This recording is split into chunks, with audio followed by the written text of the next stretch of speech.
Well, with the Motor Adventure Labs and, you know, going back into riding, I used to be, I mean, I wouldn't label myself like a good rider, but I would label myself as like an intermediate rider back before I even ran this rental business that I did a while back ago, a few years ago. So what happened was I ran the rental business for about 7 years and I stopped riding all this enduro trails and stuff like that. And the reason I'm saying all this is because fast forward 7 years, no lie, you have to keep riding this stuff to remember what it's like. If you don't ride this stuff often, or if you take like a 2 or 3 year break, you're gonna forget how to ride. And that's what happened to me. So I wanted to talk about 3 things to make you a better enduro rider. Again, if this is someone who's probably just getting into this kind of trail, because I know firsthand what it was like, and that's why I'm making this video. I'm sure there's a lot of classes out there, but I think those classes are probably more targeted towards advanced riders, or maybe back when I was an intermediate rider and I wanted to progress a little bit more. We have really good pros like Rich Larson and stuff doing these classes, and I was thinking about joining them. So this is not for that. So tip number 1, you know, I bought a beta cross trainer. It was a low seat height. In essence, the low seat height did help me somewhat, but I think in a way it did somewhat hinder my ability, because all I would do is just waddle a lot. I'll stop during certain rocks and waddle. Brought out the big bike and kind of started forcing myself to ride over these rocks, right?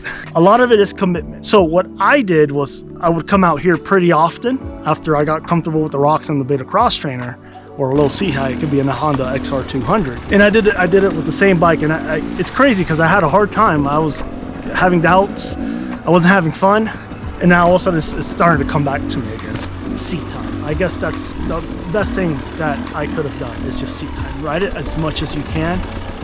I come out here by myself and I just ride it. You know, take a day off or 2 or 3 weeks from riding with your buddies.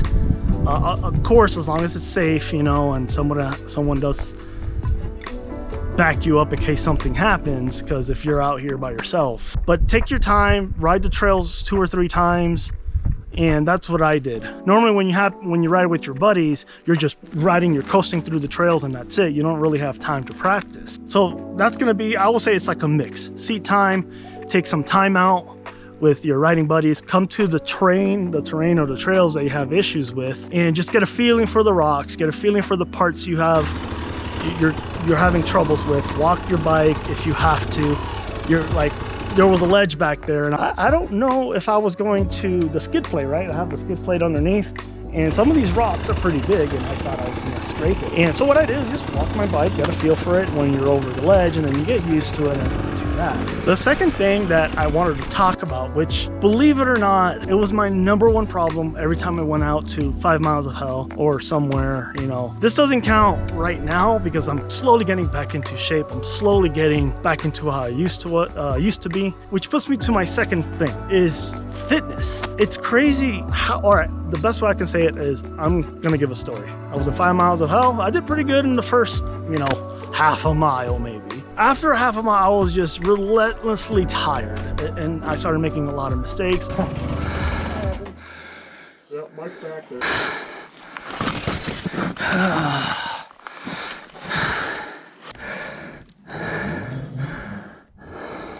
Almost there. All the obstacles just started to look a lot bigger. So number 2 is cardio fitness, right? And what I don't mean like strength training and all that. So I mean, that's very important too, but try to force your way, when you're by yourself, force your way through the trails. You're dead tired, your arms are cramping, push through it. And I've noticed my endurance slowly been getting up, been getting better. Not only does it just make you a better rider, you get used to things a little faster and stuff like that.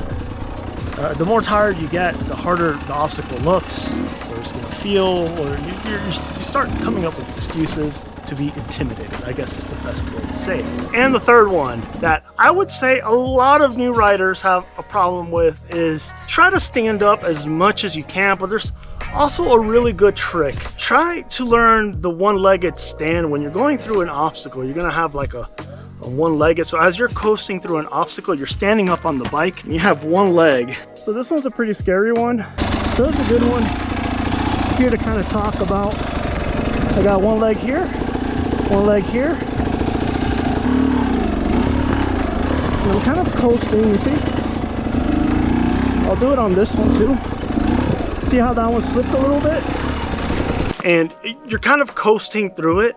You see a lot of professional enduro riders doing this. As I got better, as I was tackling the lines through, I started doing that a lot more. I'm only good with my left leg doing that, unfortunately not my right. So try to practice both. And that helps, believe me, that helps a lot with, I guess, balance. In my opinion, my eyes, is balancing the bike. It also helps with a lot of confidence because you're on some high-centered places and you're kind of scared to tip over on the right side on the exposure side. But when you start standing up and you one leg and coasting through it, not just stopping one at a time, but kind of just try to keep a smooth momentum. Bike slips over this way, you're probably not going to tip over with it. You're going to go on the other side. Those were my 3 recommendations that I have learned so far just from getting back into riding. Again, this is just because I kind of started picking up on these things as I was riding. I wanted to get, the only reason I want to get better on the single track is Colorado has a lot of hard trails, and I want to go out there and explore. I'm not into competition. I'm not into any of that stuff. I really don't care. I'm in it for exploring. I want to be able to go through that single track, connect the whole loop. I really hate when I'm out traveling or exploring. I hate going up and then I'm like, oh man, this trail's too gnarly. Let me turn around. I want to have the confidence to complete that full loop, and that's why I'm out here training and stuff like that. Here's another thing I've learned too. So I got one leg here, one here. I notice here it's gonna look flat on camera, but there's a hill, and I know if I go over this way, I don't have the skills, I'm probably gonna tip my bike. So one thing to get good at is the little pop clutches. You learn this a little bit in trials. See? So that's one way. Another one is you can hit the rear this way. It helps a lot when you're downhill. That's some I guess you could say 4 tips. So you hold the front, you push the front, and you scoop the rear. But it's kind of hard where I'm at because I'm kind of uphill. So, but hopefully that helps. Anyways, guys, hopefully that helps you become a better rider, or maybe you can use 1 or 2 advice from what I mentioned as things that I learned as I'm slowly getting back into it, and it's helped me, and hopefully it helps somebody out there.